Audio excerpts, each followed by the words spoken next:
nikamwambia kosa cha kwanza kabisa, cha kwanza ni kusameheana. Unaelewa? Ni cha kwanza, hicho ndio cha muhimu.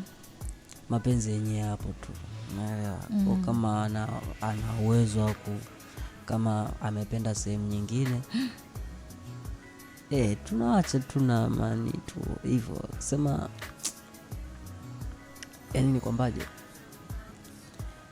yani tusameane enzeni maisha mengine yaendelee. Mimi nahisi mambo ya fadhila sitaki kuanza kuahidi kwenye watu wengi, lakini naamini nitatekeleza hicho kitu ambacho nilikianzisha. Enzeni hivyo. Pole hata hivyo. Maana no. Nakuelewa unachojisikia. Nahisi ni makosa ni yangu, lakini kitu ambacho kinachoniumiza ni kwamba I wish kwamba Zewe ambavyo alikuwa ananipambania I wish kwamba naye angepata chochote kitu. Maybe anaweza akaniona sasa hivi, anaweza akahisi kama anamvimbia. Unajua sometimes kuna ile mtu unaweza ukahisi kwamba ananivimbia. Yaani without hata kumuongelesha sana, ila sasa hivi atakuwa ananivimbia.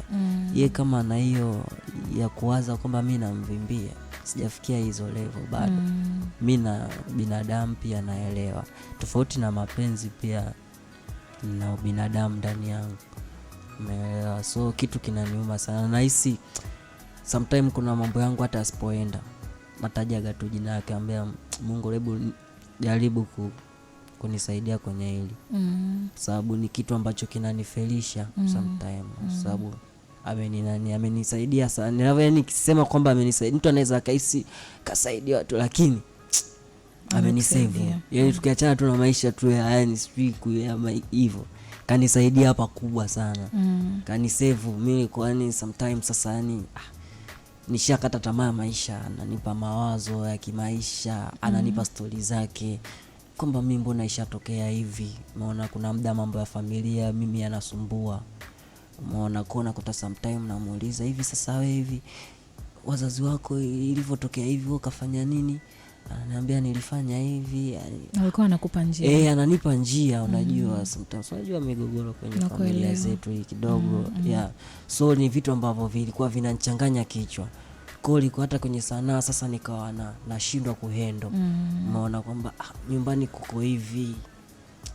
Sasa itakuwaje? Yaani kuna ile itakuwaje? Kuna sometimes unaweza ukaomba pesa nyumbani, alafu kuna mambo yanaendelea. So unaweza ukapiga simu alafu ukakutana na mada nyingine. So inakukata, unajikuta huendelei, unarudi pale pale. So lakini yeye alikuwa hapo na wewe. Alikuwa na mimi. Yaani alikuwa na mimi kila sehemu. Mimi believe Stella atakuwa kasikia. Yaani kama hajasikia saa hizi basi hata tomorrow atasikia.